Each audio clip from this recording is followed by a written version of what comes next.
welcome everybody. We're back with another episode of the Liquid Weekly podcast with myself, Karl, and my co-host Taylor Page. And today we have the pleasure of having Brenda Storer, the founder of Coquelicot, a theme development and design agency, here with us today to talk all things Dawn and Shopify development. So Brenda, welcome to the show. We're excited to have you.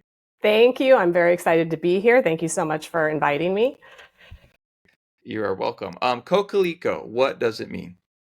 It is the red color of a poppy in French.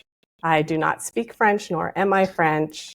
But man, it's very hard to find a very good domain name out there anymore. Yeah. So right. I just kind of, when naming things, if there's something I like, I just kind of stick with it until I don't find anything I like more and I have to declare something. And so It's Coquelicot. I like it. It's nice how other countries have like really nice sounding names for different things versus the English language, it's just like... I mean, everything in French is beautiful, Yeah, right? Coquelicot has a really nice mouthfeel. I don't know if you can say that. I know they talk about wine and things, but I like the way it makes my mouth feel when I say it. I know, even though everything's online with it, and you're the first person who's probably ever said it out loud relating to my company. There you go. Well, it's an honor for sure. All right. So Taylor, it's been a while since we've connected on the podcast recording or in real life. Despite what people might think, we don't actually hang out all that often because you live a whole hour away. The whole hour. What have you been working on lately? What's going on in Taylorland?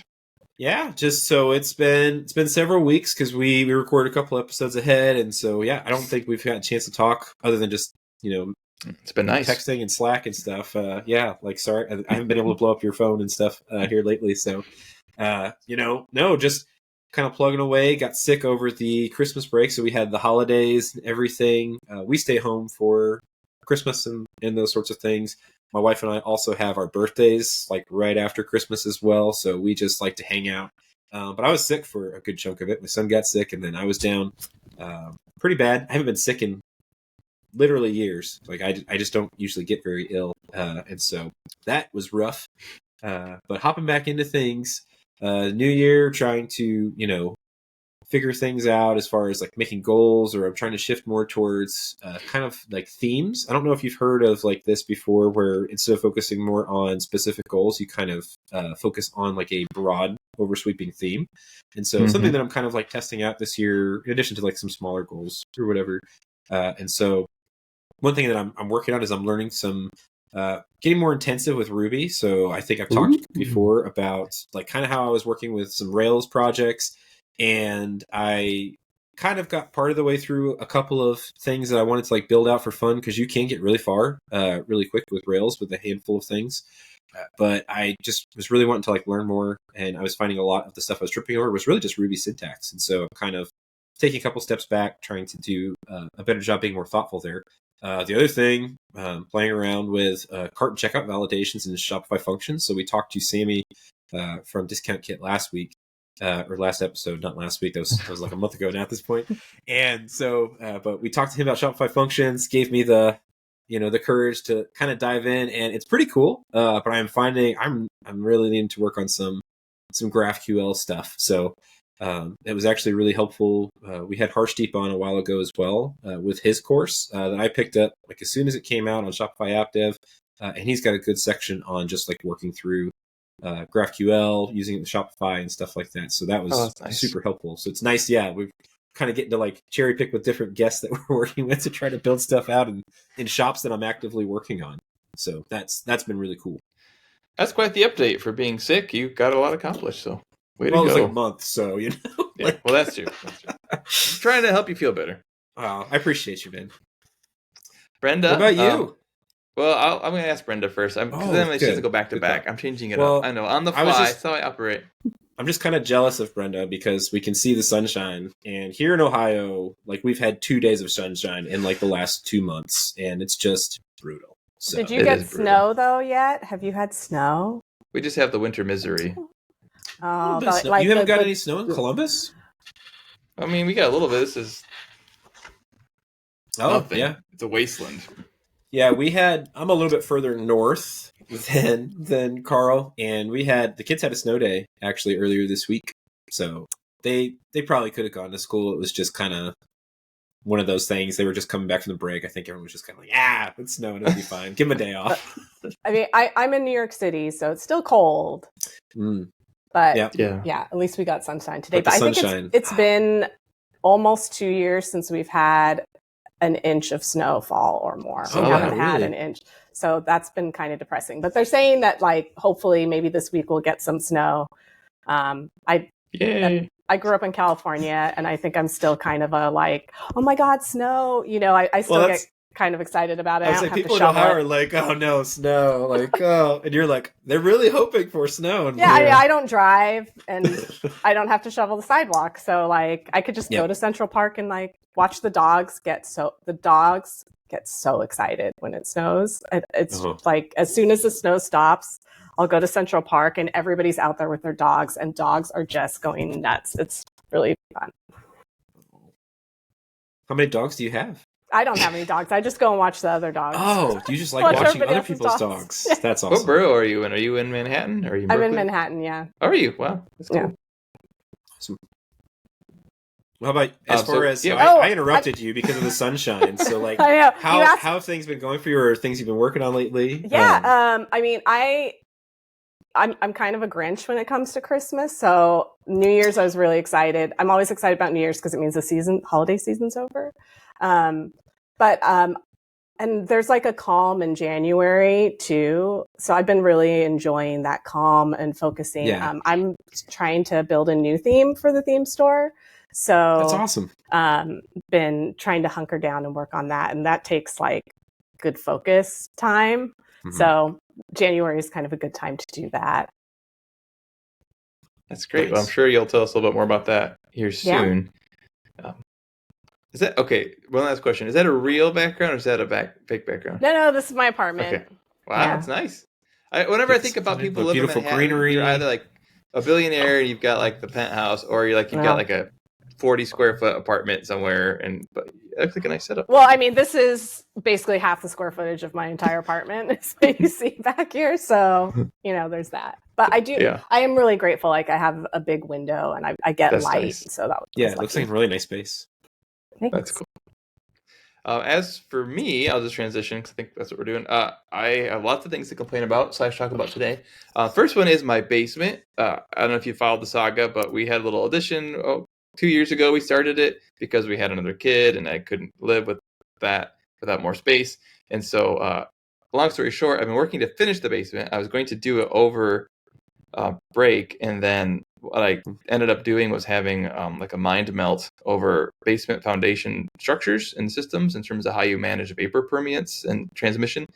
So long story short, I was prepared to apply this chemical product that I did some deep research onto the inside of our walls just to prevent any possible dampness from coming through, because we've had a few issues here and there where we've seen some water sort of just weep through the cement block. Nothing major, but enough. And then in the process of doing that, I realized that it did not actually allow vapor to transmit through the material substrate, which the salesman told me it did, but the technical data sheet indicated otherwise. Long story short, I began researching old world methods of coating blocks. So I've been working on lime washing, which is something, where you just mix hydrated lime with some water. That's the most basic recipe, and then you can get more fancy from there. But I've been doing some test bricks. I've got a really nice picture. I'll maybe dig up and give to Taylor, where it works out really well. So that's my step 2 is potentially just lime washing the block, because that will allow the vapor to come through and still look nice. Because the goal is just to brighten it up a little bit, because it's mostly for the kids to be down there and stuff. It's not like we're doing anything crazy. So right. That's been fun. I mean, I spent so much time on like home improvement forums and building sites and research, because there's a lot of opinions out there about how this should work. It's just like anything else you're researching. It's just like you spend all that time and you finally figure it out, but then you find a whole bunch of stuff that says, no, this is a terrible idea. You shouldn't do it. And here's why. Exactly. I had this decision made. Yeah. The worst part is I ordered this stuff like at midnight on Amazon or whatever. And then I went to bed and I couldn't sleep and I woke up at like 6. And that's when I did more research and realized that it wasn't going to work. I couldn't cancel the order. So just before this podcast, I loaded 20 gallons of this paint into my car so I can take it back to Home Depot after this. It's so heavy. But don't you, I feel like you can always find a validation for any idea that you have on the internet. Like there's always an article. There's always a Reddit. Yes. Somebody will tell you that it's okay. And you can never I think we all fell into the trap where we didn't go down the rabbit hole, and you like see the first solution, and you're like, great, that's what I'm going to do. And then this is on page 1 of Google, so it must be the right answer. Yeah. Yeah. I don't know. I'm just. Did you ask ChatGPT? I did. Did you? It wasn't very helpful. Yeah. It wasn't helpful. No, just trying to research the whole thing because there's a lot of technical information about it. What do the different units mean? All that kind of stuff. Anyway, and the kicker is like everybody does this. Sorry, I'll shut up after this. But like if you look at Brenda, I don't know, you're from California. I don't know if they have basements in the part you were in. You're in New York because you don't have a basement. But in the Midwest, that people have basements. Like you see pictures, almost everybody that has a basement, either concrete walls or block walls, they paint it. Yeah. And they dry lock it and this and that. Mm-hmm. But apparently all these people are convinced that's going to cause it to fail. So I kind of figure out if I'm just playing on hard mode for no reason or if this is really the way it's got to be. But enough about that. So the other thing I'm working on is like checkout extension stuff still. I got really into that right before Christmas. Nice. And then I dropped it. I haven't picked it up since. But then I've also been working on the Liquid Weekly stuff. I have like a little tool chain I built in Rails just to help me publish. And so I have built a tool that does basically it assigns articles to an issue. And so now I clip articles as I see them and find things on the net. And I got a little database of those. I added a field to allow myself to set a score for those, like how relevant I think they are to the readers of the magazine. Or the magazine, nice. That's auspicious, the newsletter. And then my little algorithm goes through and it picks a certain number from each kind of bucket, just what I think relevance-wise, and kind of gives me a suggestion for what the issue ought to be. Then I go through and just curate it and double check. But trying to remove some of the manual work. Very cool. That's cool. It sounds cooler than it really is. But it does sound cool. Sounds very useful and helpful. So that's the cool part. Yeah. I'm like next level Rails developer, so I mean, obviously, way cool. Awesome. What about the what's the update on the treadmill desk? Yeah, have you logged like 8,000 miles at this point now? Because you never leave your computer. Obviously, you're just working all the time. I never do. So it's right here behind me. You're not walking right now. I noticed. No, I've debated. I just think for people watching, that'd be so annoying. They'd probably get seasick. The treadmill desk it's been a net positive, but it took me out of commission for about a month and a half because first I got really bad plantar fasciitis in both feet from walking too much. No. Apparently. And then I got this is kind of gross, sorry everybody, but then I got this ingrown toenail thing. I ended up having to get it like surgically removed, and then it took forever to heal. It was really painful. So just now back at it. So thanks for asking, Taylor. Well, I say you need to update the shoes along with the No, I have nice shoes. You hit it too hard too fast. That's how work it up. This is the voice of experience talking. This has been I was supposed to run the New York City Marathon this year. Never ran a marathon. Started training about this time last year. Injured myself immediately.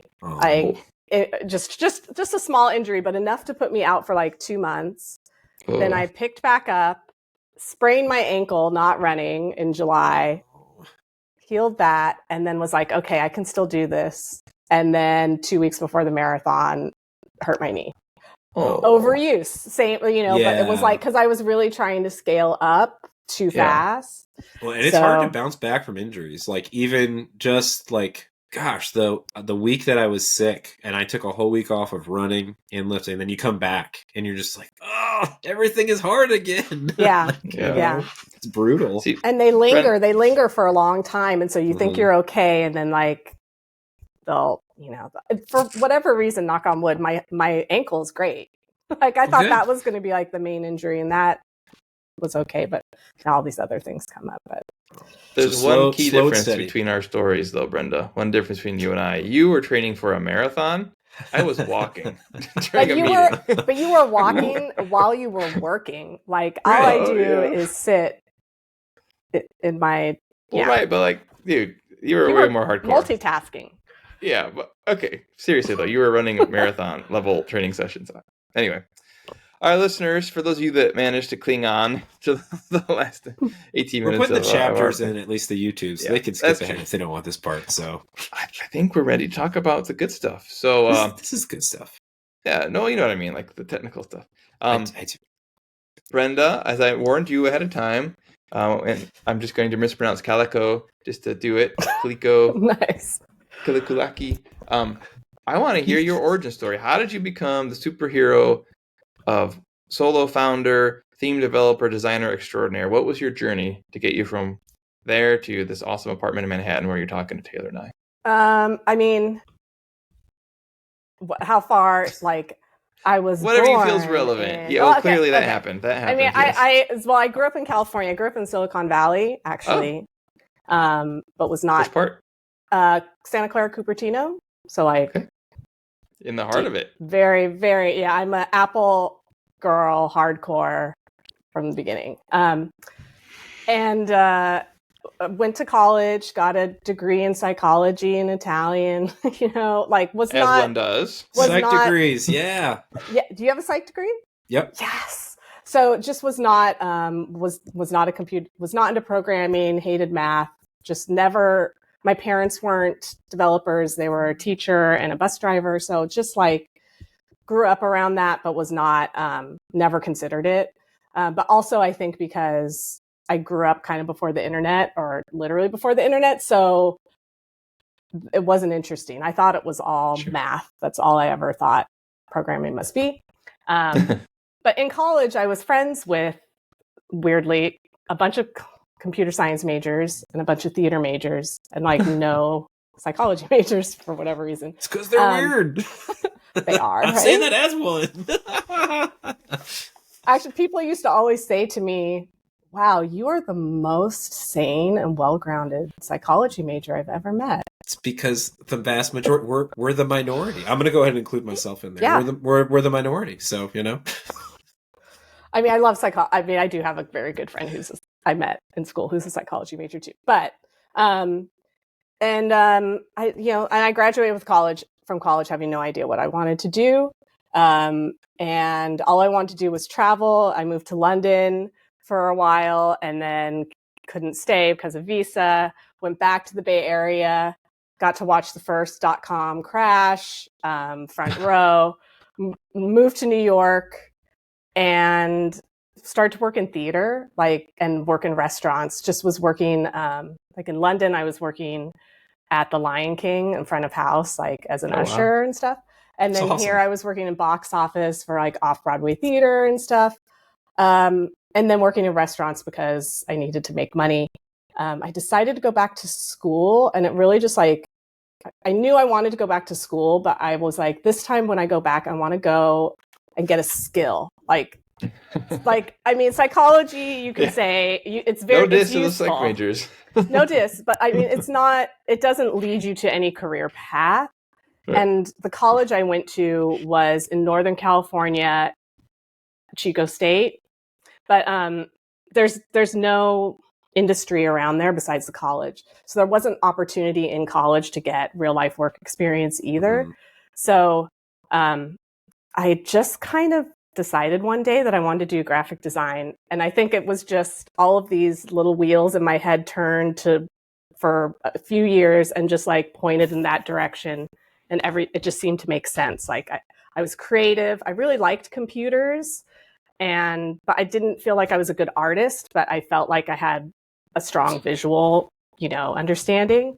And in college, I would make GeoCities websites for fun. So I had one of my computer science friends taught me how to view source one day. And I was like, this is incredible, So what? While I was in college, totally freaking out about my future, not knowing what I wanted to do with my life, I would make GeoCities fan pages. I made my first one was a Leonardo DiCaprio fan page. Oh yeah. And I made it before Titanic came out. I was going to ask, because it's before or after the boat? Yeah, before the boat. And I had a counter, on it, obviously. And I, after Titanic came out, I just and I had, of course, email me, things or whatever too, a link to my Hotmail address on the bottom. And I just started to get messages out of the blue that were oh my God, Leo, I love you so much. After Titanic came out. And I went back and I wish I could remember what the counter number was. But to me, it was I think I had 20 views on this webpage and they were me refreshing it. And then suddenly I had like, I went viral, you know, to me, I was like, oh my gosh, I have 100 views or something. I don't know what it was, but That's crazy. yeah. So I went back to school for graphic design for a year. I went to FIT in New York. They have a communication design program, and it was for an associate's degree. And I was thinking about going to get a bachelor's after that. Like it's was an associate's of applied science, so it was very technical. But I was supporting myself through that, and I just couldn't afford to go straight to a bachelor's program.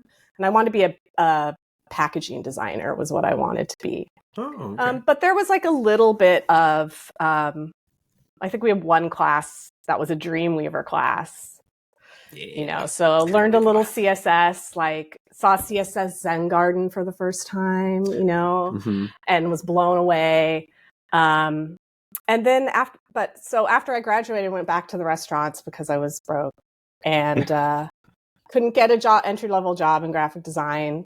And it wasn't until 3 years later where I just was like, I have to take this leap. Like I went back to school. I'm still doing what I did before I went to school. Like I've got to just go for it. Like I want to change my life.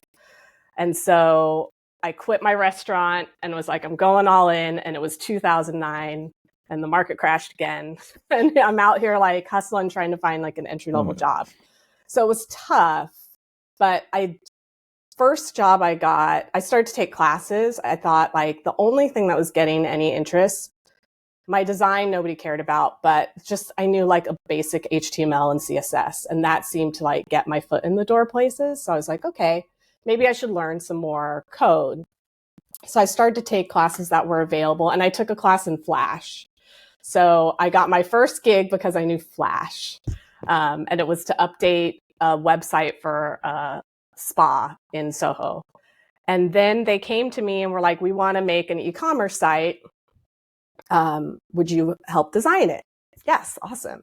And so I worked with them for like a year, and we made a Magento site. This is 2009, launched in 2010.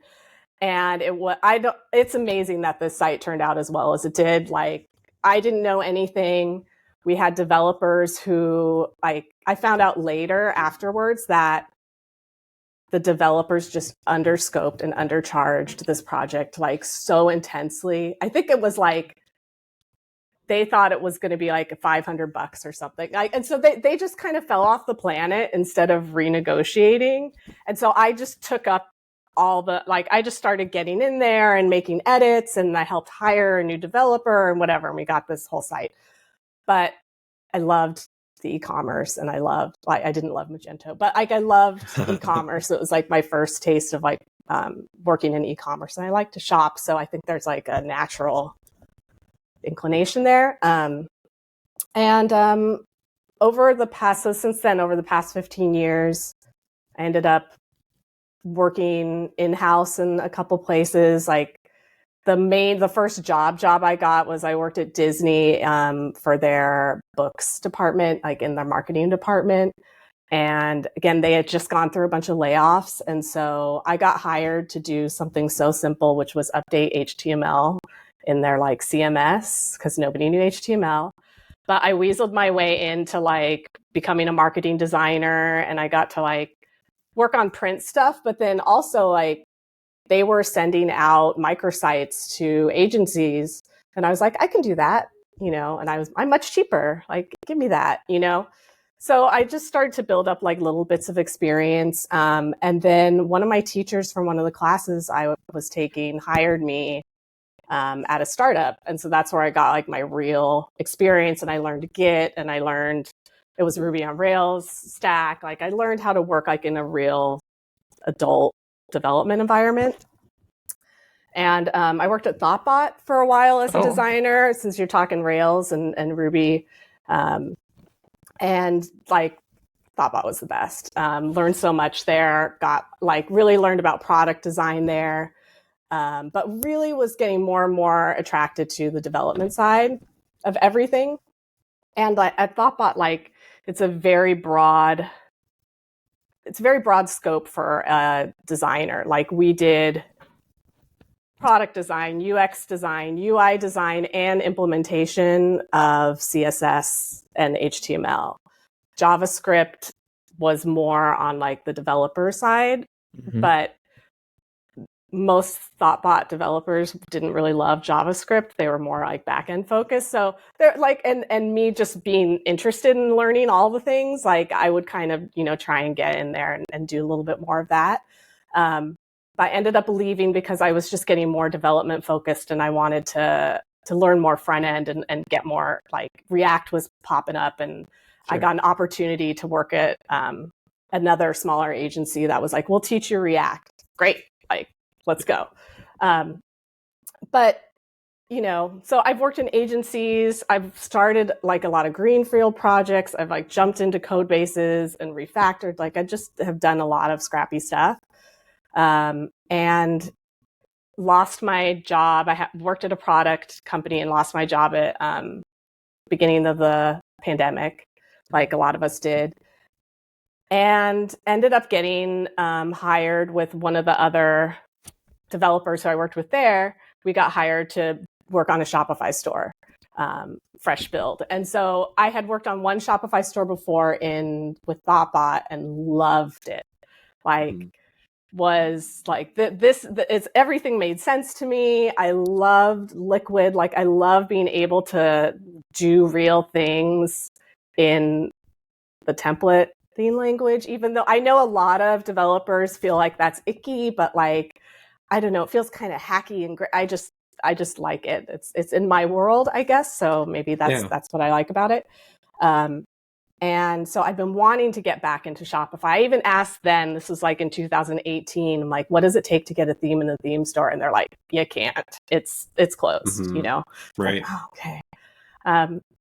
So the website was for Hive Brands. It's a online grocery store for sustainable groceries. And we built that, me and this other developer. And it was just great. I just loved working with Shopify.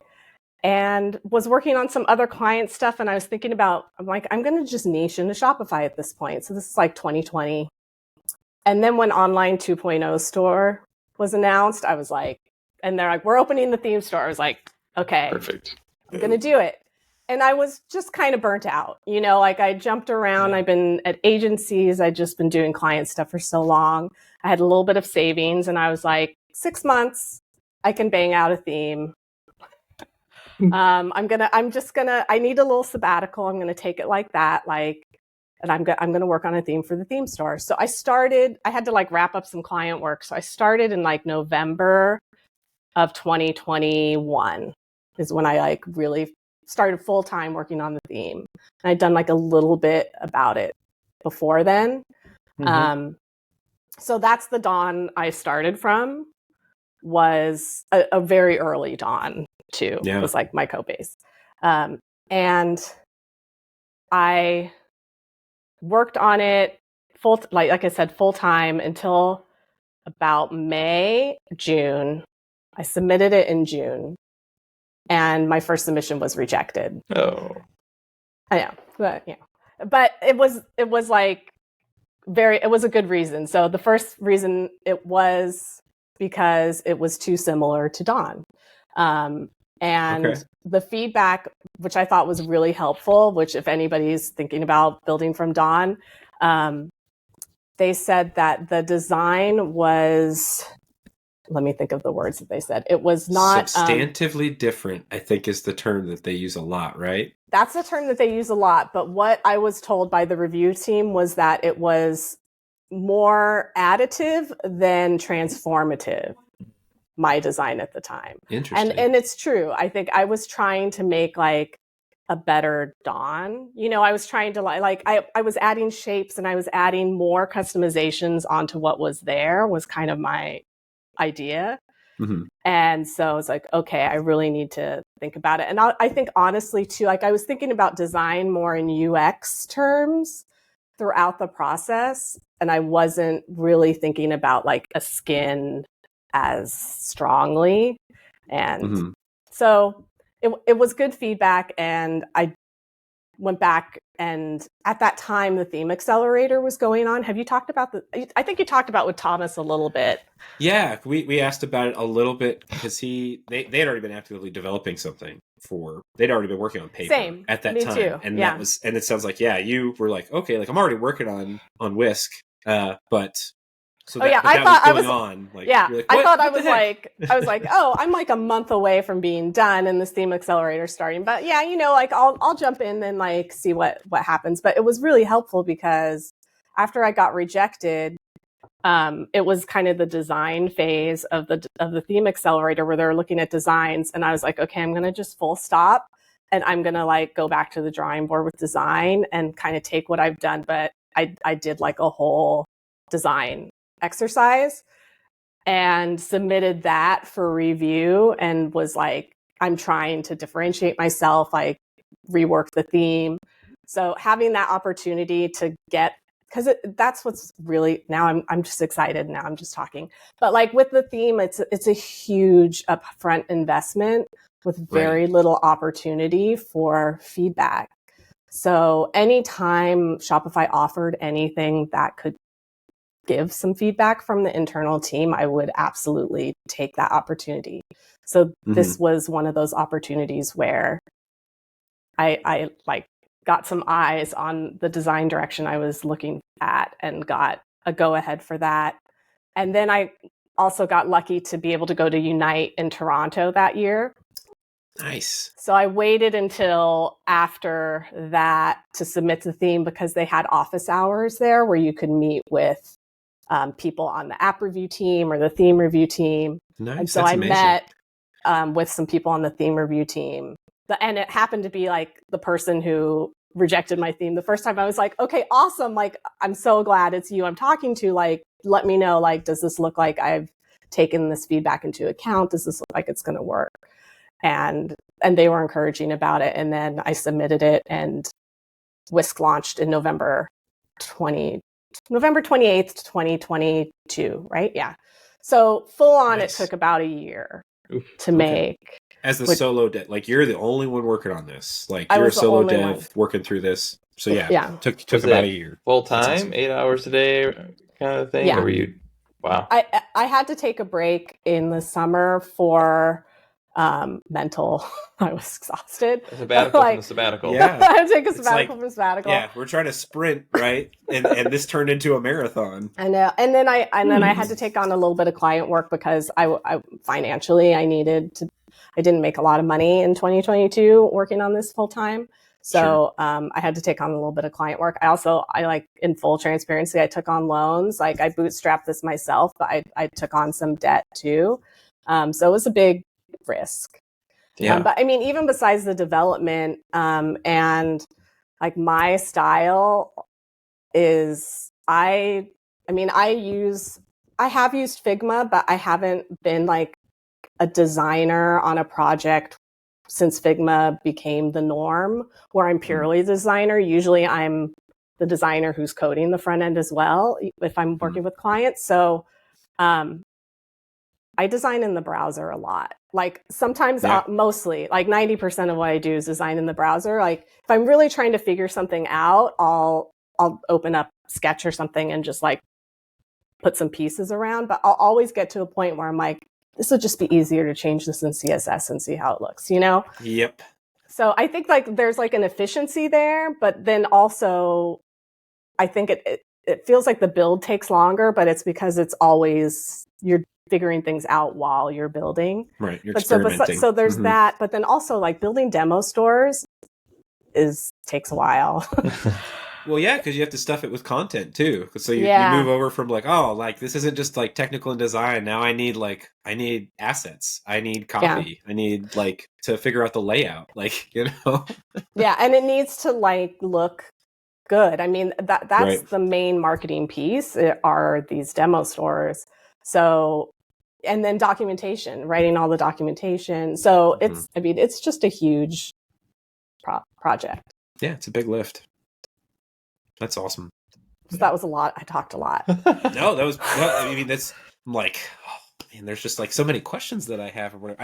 I'm really interested too in we'll have to, maybe we can have you on another time or whatever. I'm interested in the earlier reference too for working with Disney, just because they have so much stuff around. I can't remember what's that famous book or whatever. It just talks about like the Disney way or whatever it is, kind of type thing.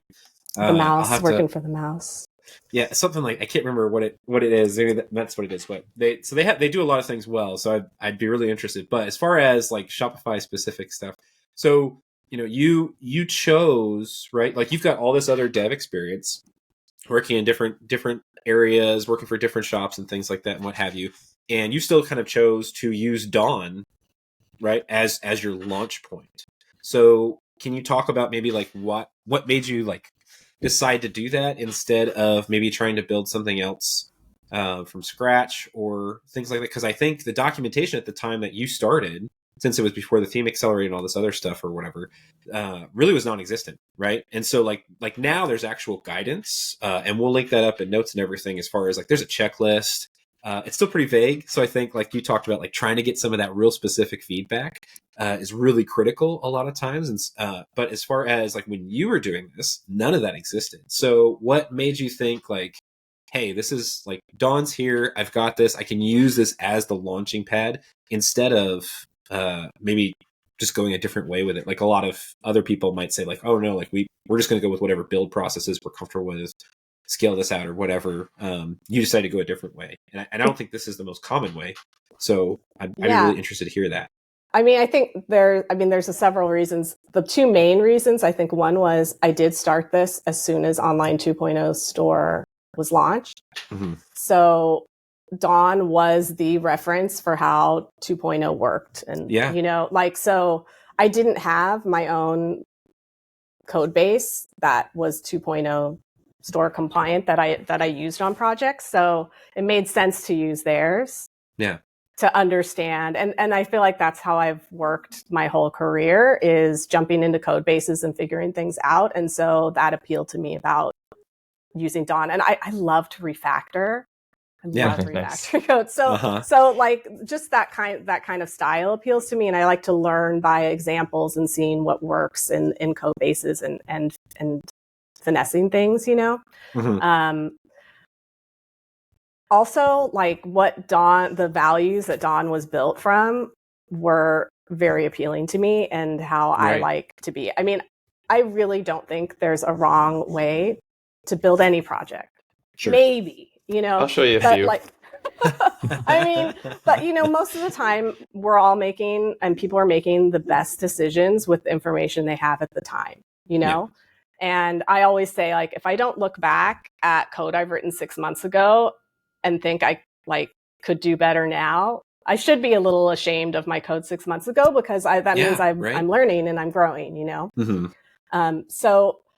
But I've always tried to stay as close to the browser as possible.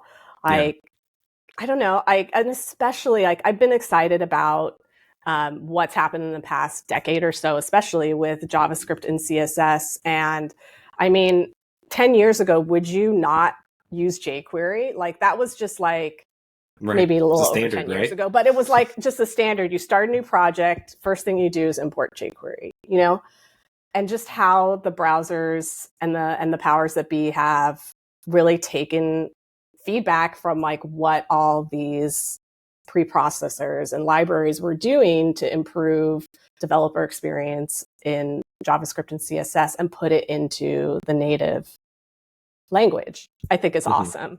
I mean, I was such a huge CSS grid advocate. I mean, that changed. I mean, that was like the best thing. I mean, Flexbox is great, but I mean, CSS grid just better. Well, I was like an early adopter. Grid is better. I mean, it's also like a tool in your toolbox for different things. But tables and float. What else do you need? Oh my gosh! Ew! I mean, let it die. I think I have floated. I think I tweeted about this, but like I used a float for the first time in like 5 years last year, and it was to actually float text around an image, like God intended. It was beautiful. Like I mean, the pain the we had to go through. Small edge case that this is for, yes. And everything else, there's a better tool to use. Yes. What did they say? I think I have it written down because I love it. On the Dawn repo in their README, they say it's an HTML first, JavaScript only is needed approach. Web native, they want the theme to run on the evergreen web, use semantic HTML, progressive enhancement. Like these are all values that I believe in as well. So I was excited to get into Dawn and learn from the developers who made Dawn some best practices as well of building, even just a good website. I mean, one thing that's been awesome too is like using web components in JavaScript. Yeah. I love web components so much. I mean, because it really also like the last Shopify stores I've been working on, we had been using Vue. And I really liked Vue and I liked Vue in Shopify themes too, because you could really just kind of like put it in and not take over the whole page. Like it worked really well with Liquid. And I used basically the same kind of technique that I was using with Vue, which would be like passing props to the Vue component that were Liquid, in the Liquid file. And then like using those in JavaScript to, do something great, right? So that's why it just seemed like the obvious choice to, if I had nothing else. I mean, also, I was very focused on doing an MVP, and that target changed a lot as I was developing. Like, also because Dawn got like, every time I'd be like, I've got this feature and it's different from Dawn. It's going to be awesome. And then Dawn would like come out with it and like, Dawn. So like chasing a moving target and trying to make an MVP and as a solo dev too. Yeah. Bootstrapping and wanting to I want to get this out. Like my goal was to get this in the theme store as minimal but awesome as possible. And then knowing that I was going to grow it like crazy after it was in there, but like I wanted to get the return on my investment as quickly as possible. So using a code base that already exists is going to get me there faster. I'm also like, JavaScript is not my biggest strength. I usually am on projects where there's a developer who's a stronger JavaScript developer. So I've always had somebody to lean on for that. And this was going to be my first time not having that. So, I mean, what I did with Dawn is I stripped out all of the CSS 100%, left all the JavaScript, and then just adjusted it more. Nice. So essentially like a new design framework, basically. Yeah. But kept a lot of the functionality similar and then built out more. Yeah. And then would adjust HTML a lot as well. Yeah. Based on what I need. But I wanted to keep like a lot of stuff there too, because there's so much that Dawn just has out of the box that you don't realize you need for a theme store theme. Like the checklist that you mentioned, thankfully it did come out like, I think like in May or like before I did my first submission, it came out and it was perfect because it was like right about the time I needed to do QA, and I QA'd my site like to death, which I also would recommend because I had very little feedback. Like my rounds of feedback went pretty fast because I had caught so much. I spent weeks on QAing beforehand, but that gave less for the review team to do. And the review team is a small but mighty team that has a lot of themes to look at. Right. Karl, I've got more questions, but if you want to jump in with one. Sorry, the only questions I have are about 1980s movie references that I'll save for later.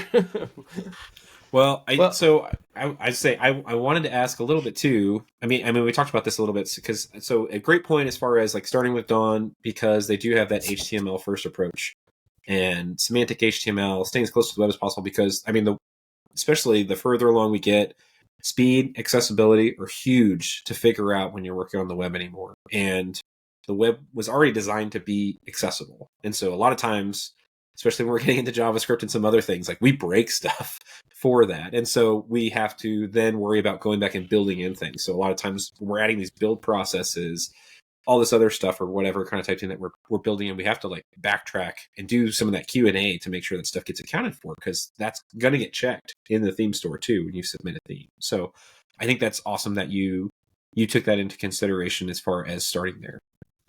So as far as it sounds like, we'll kind of get a little bit into like listener submitted questions too, because I feel like I could ask just like tons of specific questions about this stuff as well. And I know we're getting close to time and I don't want to run too far over, but would you recommend your approach? Like you're already working on another theme, right? There's another theme coming. Are you taking the same approach of starting with Dawn, or are you trying to start from someplace else, trying to build something else in a different space? But I think I know what you're going to say, but I mean, I'm using Whisk. Gonna ask. Yes, I'm using Whisk as a base, but Whisk is based off of Dawn. But I mean, also like it's evolved and it's continued to. I don't have a fork or anything. I just it's my code base now, but it's just got a lot of Dawn, but not all of Dawn. Even a lot of the components, JavaScript components, have changed at this point and evolved. Yeah. I mean, I also think like I wouldn't recommend everybody does this. Like if you have your own code base, if you don't like how Dawn, if you don't like working with Dawn, like why would you force yourself to build a theme based on it if you don't like it? I mean, I really think that tech stacks these days are based on personal or team preferences, and that's 100%. Totally fine. You're the people who are going to be in there developing and working on it every day. Use tools you like, build it in a way you like. Sure. Just make sure at the end of the day, like your customers who are viewing the website aren't going to care if you're using Tailwind or not. It doesn't matter, Yeah. Well, and that's something when I get into stores, mainly what I do a lot of customizing themes, building in functionality, design, whatever kind of type thing. So extending a theme a lot of times or making it more performant or whatever. And typically, so I stray away. I like to avoid like build processes, or I like to avoid extra tooling whenever possible, because at least in a majority of folks I work with, even larger plus organizations, I say larger, probably realistically smaller plus organizations, because we're talking, probably closer to the 1 to 20 million range, which I know it gets insane with the size. The bigger ones on Shopify are way bigger than that. But so the smaller plus organizations, maybe they don't have a lot of technical folks. Like they might be have one regular ongoing dev that's involved, and so to me, adding additional technical bloat is something that I typically try to avoid whenever possible. And so that's, like you said, like there's obviously use what you're comfortable with. But as far as, me having to worry about like keeping updated documentation or what have you, if everything just works how it's supposed to, because we're not adding in all these extra steps, that also makes things easier for them down the road as well. So I have a question for you. Yeah. Go for it. I guess what is your, like, besides not having build process, do you like jumping into code base that's using certain libraries, or what's your preference? So yeah, my preference is zero libraries, like whenever possible. So because I work in a bunch of different themes, right? And so when you have to, like, you just have to kind of dig into docs for like whatever this person's using this for their slider or whatever kind of type thing, or whatever they're using this library and what have you. And so whenever possible, I'm going to avoid that. I'm not typically going to add stuff when I can avoid it. So it always depends on the scope, right? But I've also worked on a lot of projects where the other dev drops in jQuery so they can add, a mobile menu or something like that. And you're like, why would you do that? Like, this is just a listener event on like, this is not like this. You just added all of jQuery for this one thing. And so I think that's the problem a lot of times. And so, like you said, like, you use what you're comfortable with, but as far as the scope goes, I have to, like, it has to be worth the trade-off there to, like, if you're going to bring in a whole library, like, it should just be because we're going to need it. We're going to use it for a lot of things, or the lift is so significant compared to maybe their budget or their timeline that we need to move very quickly and we can't build this out from scratch.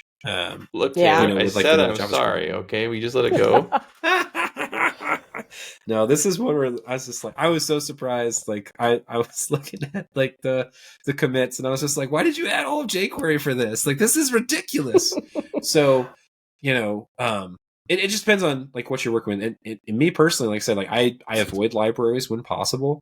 And when I do have to use them, you try to use something lightweight and only specific and is targeted for whatever you're using at the time. But yeah, I love web components. I'm trying to move a lot of like custom functionality that I've built for other folks into web components just too, because it makes it more portable.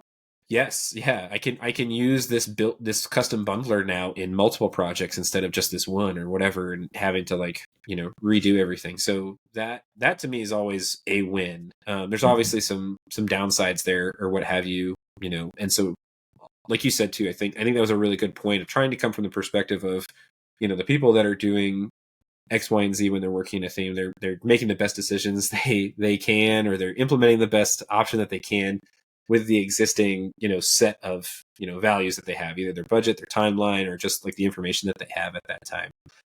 Because we've all been there where we look at something from 6 months ago and we're like, oh, I wrote that. Oh, that is rough, and so that's probably a good perspective to have for other people, other devs as well. Yeah, when you come into a project, it's so easy. I call myself a no person. Like my first instinct always is what? No, So I try and approach and you think, why did they do that? Or have you ever had somebody ask you like that? Like, they don't ask with curiosity. They say like, why did you do it this way?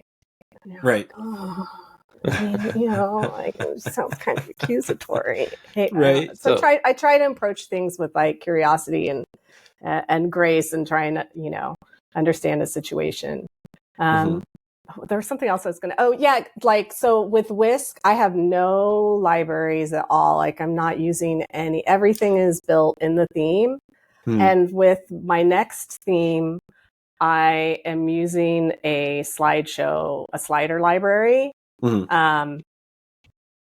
Just because, and I really researched this a lot to try and find something like really performant and lightweight, and I'm going to use it everywhere. On all the things. Vapor permeability of the library? That's an important consideration. The vapor permeability of the library. What is a vapor? Carl's on basements again. Well, you said you researched it, which made me think about my basement research. I just wondered. Yes. I'll get back to you on that. I'm not sure. That surprisingly did not come up in the research. So weird. Not yet.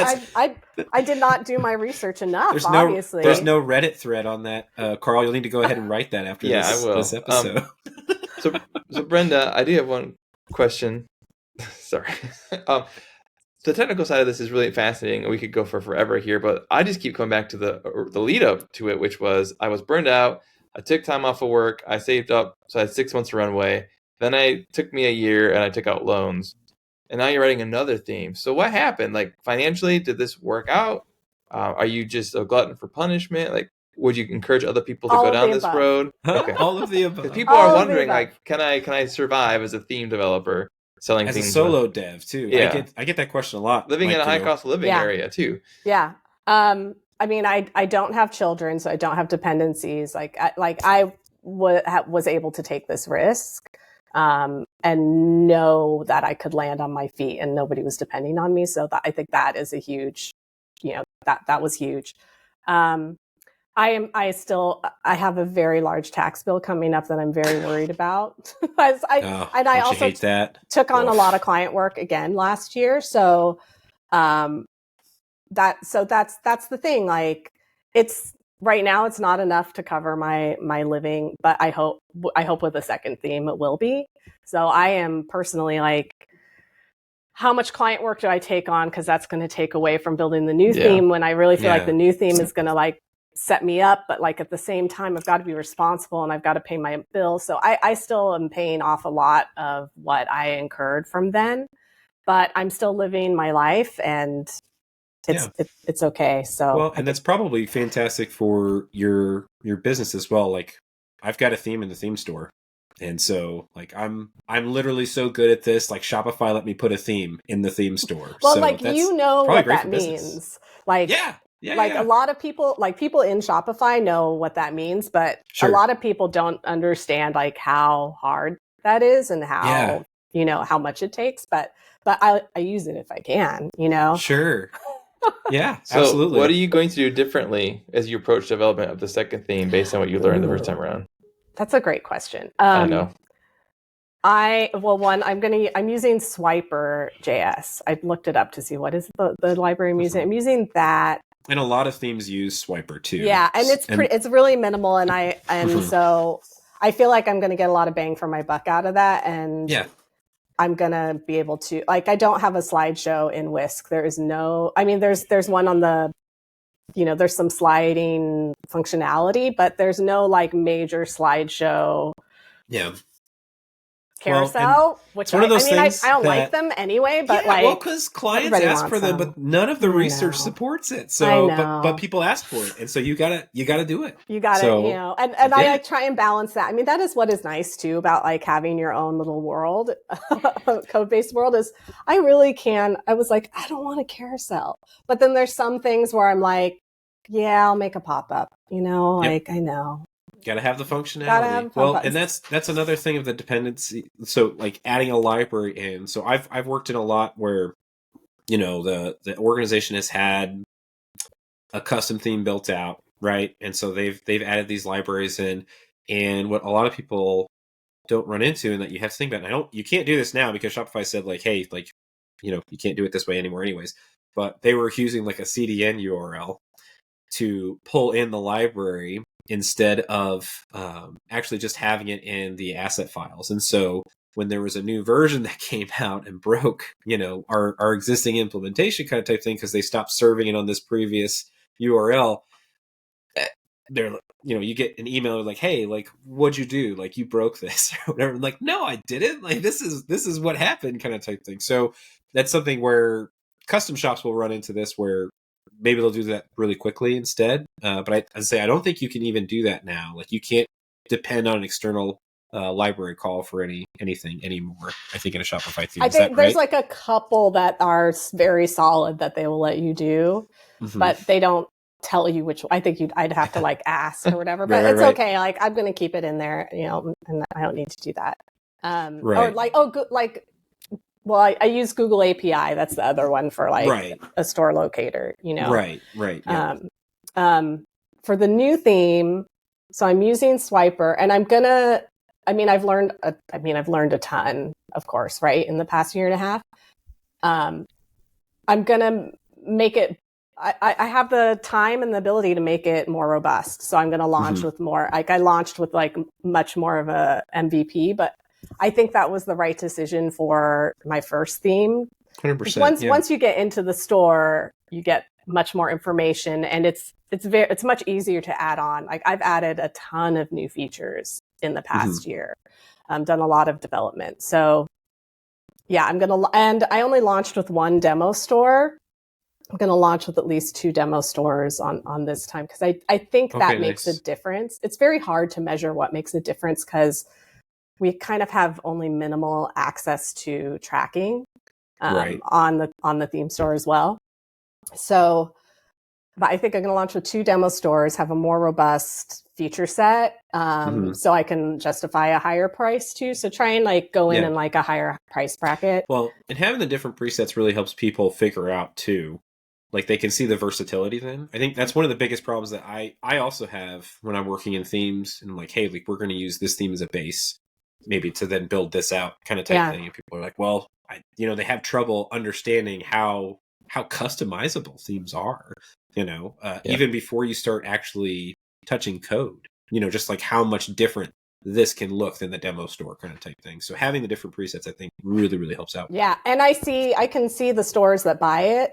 And I'll tell you, most of them change barely anything. They look exactly like presets. And so I'm okay, and I know from being a designer, people see, I'm a visual person, but not everybody can imagine that, they need to see it. And they say, that's what I want. Yep.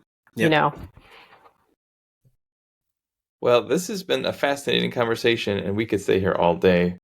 And maybe we will, but it may be time for us to transition to the next portion of our show.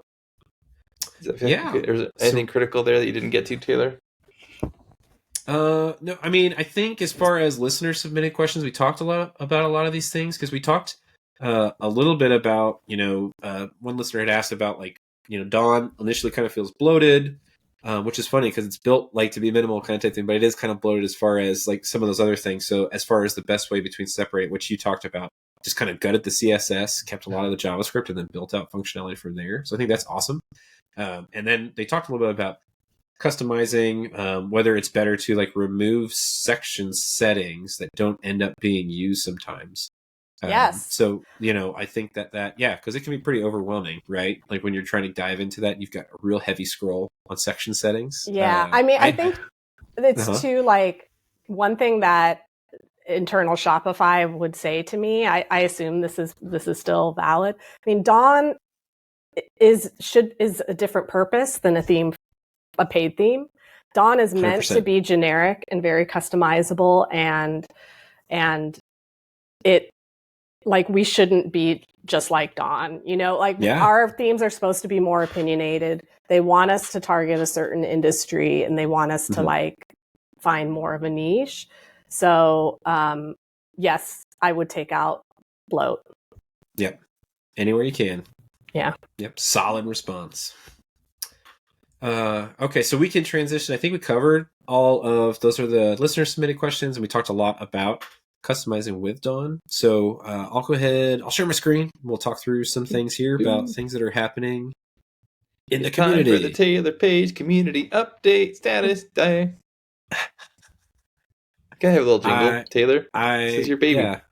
We need that. Yeah, like so in the community. So this is just more on the DMCA takedown stuff. I'm sure everybody's maybe sick of hearing about this at this point, but I think it's really positive to see actually there being some real teeth behind this. And so Shopify, Harley tweeted, posted, whatever we're calling it now on Twitter, X, and stuff about how they've actually like gone over a handful of these. They've got open lawsuits, and they've even had a couple of judgments against a couple of these people. So that is really cool. Just to be able to see that, they're kind of putting their money where their mouth is. Even more so, kind of like related to that, they're hiring like legal counsel even and paralegals to make this happen. So that's just more information to kind of go along with those DMCA takedowns. Shopify takes that super seriously. And so in the app dev world, I don't know if you've taken a look at this, Karl. I shared this one post from Kirill just because he's a Rails dev. He's done a lot for Shopify when it comes to working on Rails and stuff. And he just recently announced his second app was announced for built for Shopify. I feel like there's a lot of apps now that this is starting to become pretty normal, or people are working towards this. Initially, people were kind of sitting back trying to figure out if they were going to do anything with this at all. And it's not really super heavy yet. There's less than 300 apps, 296 that have the built for Shopify status currently, at least at the time of this recording. And it's kind of odd, I thought, though, at least, that's not really surfaced anywhere. If you go to the Shopify app store, not theme store, sorry, I'm talking about themes, and now I'm into that. But if you go to the app store, it's like there's not even like a section on the homepage, like a hero or anything for built for Shopify. You actually have to click on the only way I could find to do this is actually clicking on the badge to see all the built for Shopify apps. So there is a filter, which is pretty unique as well. But I think it's kind of interesting that this isn't like a whole thing really yet all that much. So, and Karl, if you're watching, we want you on the show. Reach out to me, or I'll find you somehow. Yes, yeah. Well, we gotta have him on because he's done a lot of cool stuff in the Rails space. And then after that, if we want to transition to the changelog, if anybody's got comments on that, otherwise, so there are new and updated operations for the cart transform API. There's just a lot happening here, kind of type thing as well. I have seen, though, along with these updates, there's been a lot of talk in the partner Slack about some issues around the cart transform API. But as far as the new fun stuff that's coming out, just some expand operations, being able to move from percentage-based adjustments to cost of bundled items to a fixed price for each component. That was really nice. Being able to define a custom title and image for each parent line item.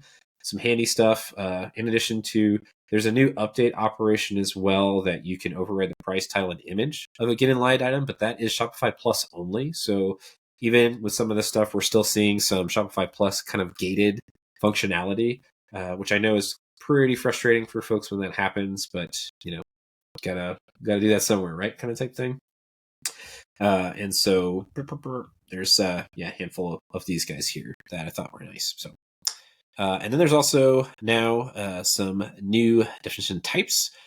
So created by app and created by user fields on the meta object and meta object definitions. So this just being probably pretty handy, helpful for other devs to know as well in case you're needing, because the staff member field in the meta object type is being deprecated. So transitioning to this created by user field and created by app field instead. So just a heads up on that guy. And then this just came out, I think, was it yesterday? Update. Crap. you do need to have the sound bites back. But GraphQL and the Shopify CLI for apps. So this is cool because you can use the CLI to run calls using your own app's permissions and scopes and credentials and all that fun stuff. So this is super handy for devs when they're developing, just to help kind of make sure that their queries are actually pinging back what they're wanting it to. So more fun stuff there. I'm sure that's going to be super helpful for devs. We'll have that all linked up in the show notes as well. Thank you, Taylor. You truly are a service to all of us.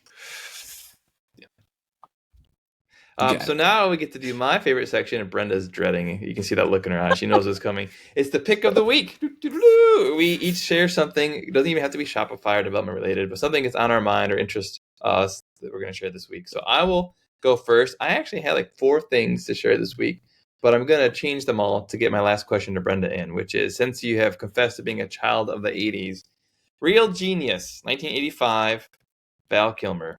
Mm-hmm. Great movie or greatest movie? I'm not sure. I can't remember. I know it. I can't remember last time I saw it. Okay. Last time I saw it might have been in the 80s. So I will go with great movie. Good thing we asked that question at the end of the show. Well, Brenda, check it out this weekend and let us know. Okay. That's my pick. That's your pick? That's Real your pick? Genius. Okay. My favorite movie of all time. I don't know how I got turned on to Your favorite movie of all time? How have we made it this far before talking about your favorite movie of all time? I think we need to add to this favorite 80s movie. Yes, sorry. Favorite 80s movie of all time. I mean, there's no Leo in it, but Val Kilmer, pretty good role. That's awesome. Anyway. I'm going to need to find this. Well, I'll go ahead and go next. Give Brenda a couple more seconds here. And my pick is going to be these Pilot G2 pens. So I am a lefty when it comes to writing because the world is made for right-handed people. I'm a little bit ambidextrous, so I do some things with my right hand, but I write, I eat with my left hand, and all these other sorts of things. And the thing that you righties don't understand is you can pick up any pen and you can just write just willy-nilly with no complaints in or issues. However, us left-handed people, we bear the burden of pushing the pen as we write. And not all pens are designed for this to work. So I've destroyed many a page trying to just simply write. And so these Pilot G2 pens are the absolute best out there when it comes to just being pens. I literally get this as a gift every single year for my birthday since I was like 10 or 12 years old. This is part of my birthday traditions that I have, in addition to eating at Red Lobster every year. That's a thing. So these pens are great. This is what they bam. This is the pens that I got. So yeah, they're great. They always write. I never destroy pages when I'm writing with them left-handed. They are fantastic. So Pilot G2. I never knew, Taylor. I'm so sorry.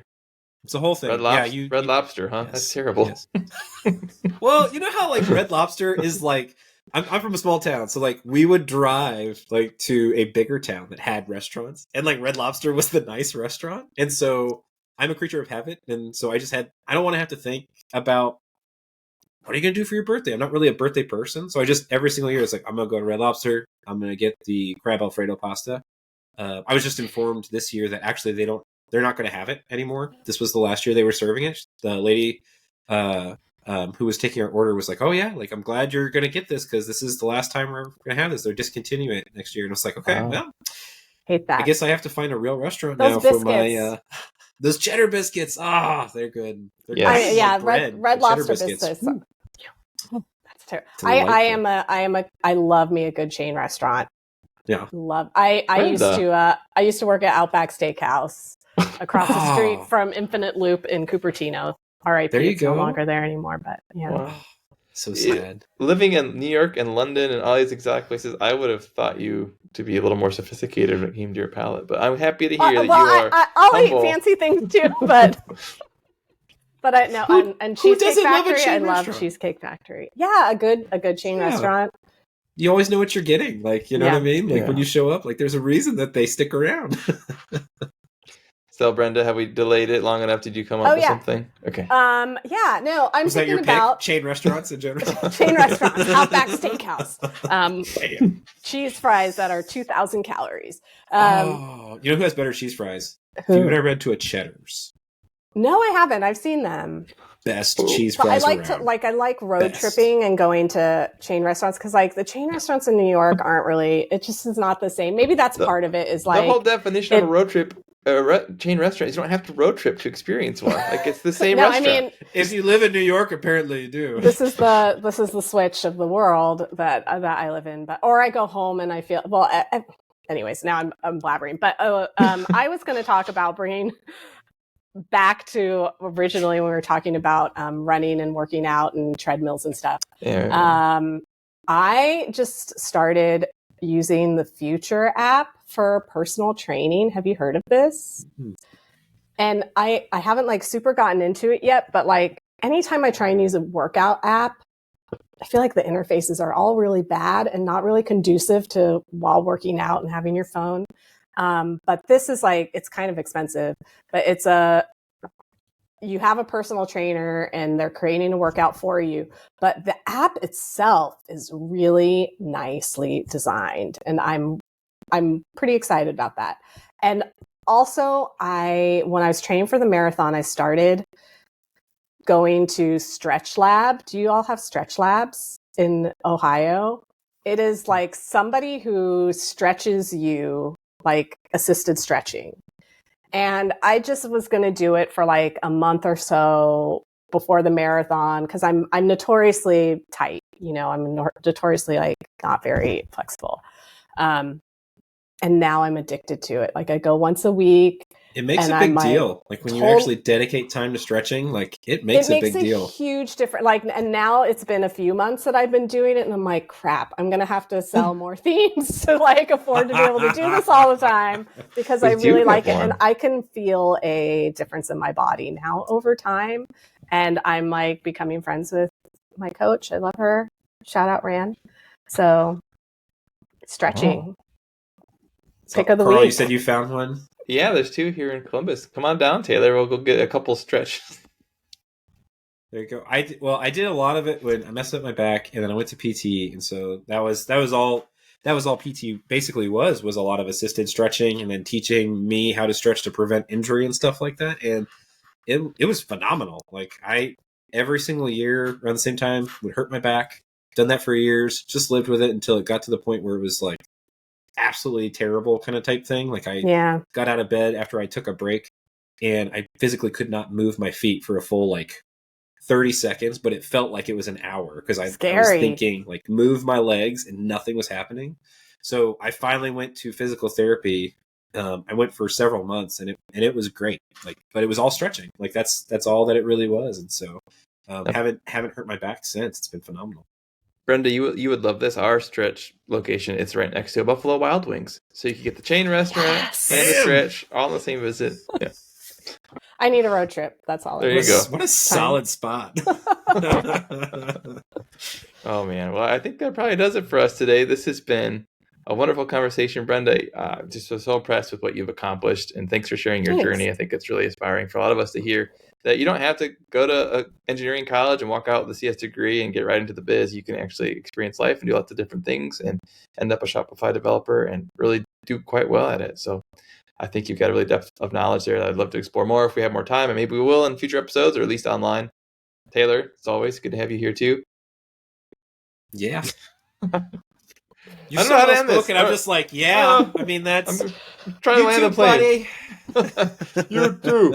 Wait, what's your favorite 80s movie? We didn't get that from Taylor's too young. Really? Yeah, that doesn't mean that you've never seen a movie that came out in the 80s. Yeah. No, I've definitely seen movies before. 3. And I was never allowed to watch Ghostbusters. So that's another thing from my childhood. I was like, not allowed to watch a lot of movies, and so my pop culture reference abilities is super shallow. So stop selling. Pick one. Name an 80s movie.